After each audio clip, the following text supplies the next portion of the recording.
I discovered this place completely by chance. And for me, it was quite simply a big surprise.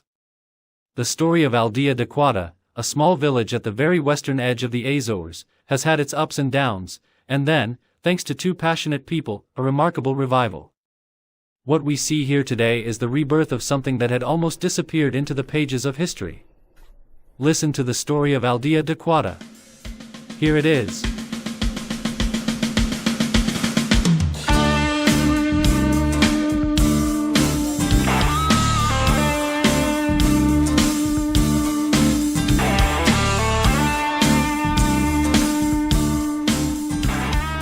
Aldeia da Cuada is a unique rural tourism project created through the sensitive restoration of the ruins and stone houses of an abandoned settlement near Foggia Grande.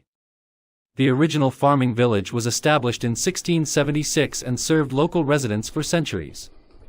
During the 20th century, the village was gradually abandoned completely. When a little less than 1953, 18 through the waves, the only stories arrive at Halifax, Canada. Aldeia da Cuada was founded as the very first permanent settlement on the wild western coast of Flores in the Azores. For centuries, it was a completely isolated world where people lived in close harmony with nature. The oldest surviving record confirming the existence of the village is a marriage entry dated November 7, 1705, in the parish register of neighboring Foggia Grande. The settlement reached its peak during the first quarter of the 19th century, when 61 families lived in a total of just 20 modest stone houses. Across Atlantic, a born to turn out makes all friends. But when you look back and sit to tell your souls and breath songs, it's just a way to shout and say there is no other way. These are volcanic, beautiful rocks. God was really inspired. I love my Azorian islands. Only 2 houses had more modern tiled roofs at that time, the rest were covered with thatch. Because access to the sea was extremely difficult due to the steep cliffs, the locals could not rely on fishing. Their main means of survival therefore became terraced farming and home weaving. Some of the cottages even had 3 looms operating at the same time. Isolation, poverty, and the prospect of a better life eventually led all the residents to leave the village during the 1960s. The wave of mass emigration was directed mainly toward the United States and Canada.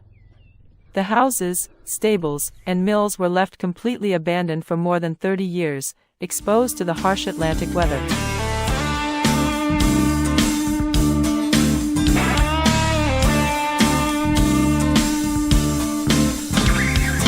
Some became farmers or railroad workers, that was really tough.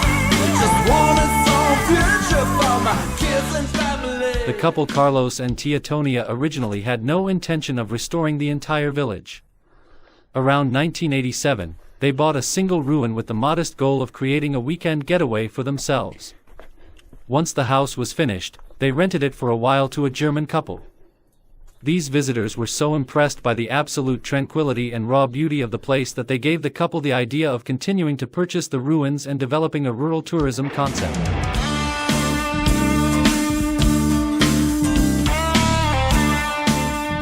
When the couple presented their plan to the Regional Directorate of Tourism, Directorate Regional de Turismo, in the early 1990s, they encountered strong opposition.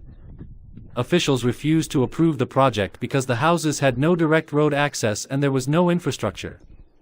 The couple persevered, however, eventually winning approval and, in doing so, preserving the original character of the place.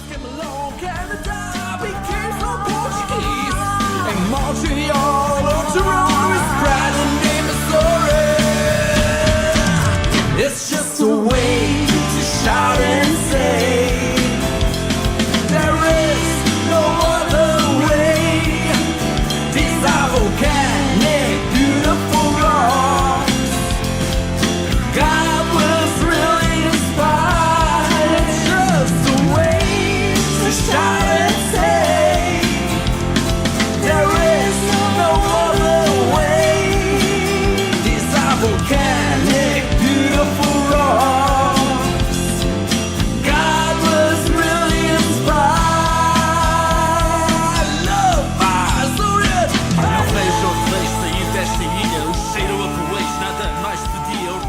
the biggest challenge was purchasing the ruins themselves.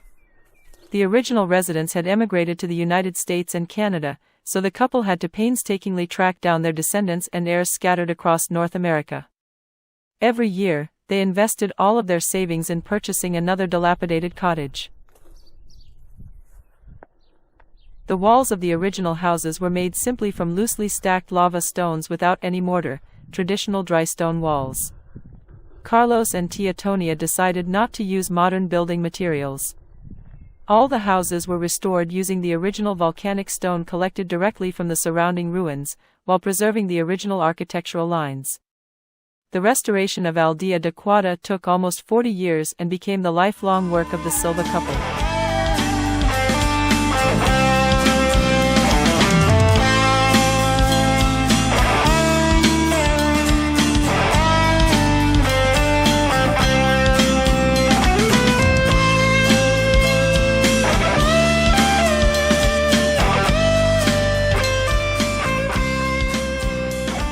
While the buildings look as though they came straight from the 17th century on the outside, the interiors had to be adapted to modern life. Electricity and running water were installed, and bathrooms and kitchenettes were added to the stone houses. 3 original haylofts and stables were also converted and now serve as accommodation. To this day, the Silva family has restored 16 of the original 20 houses. Each building was named after its last original resident, honoring the memory of the people who once lived there.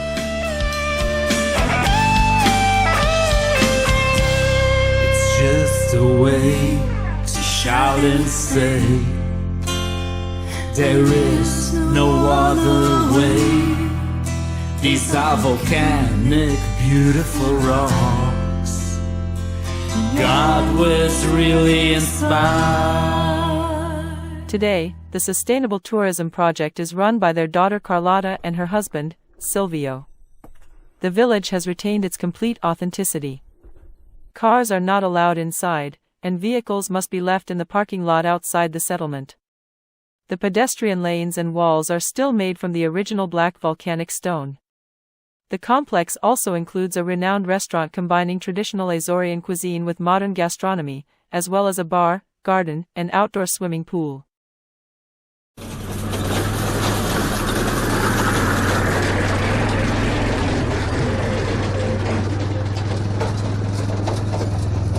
I love my Azorean, I love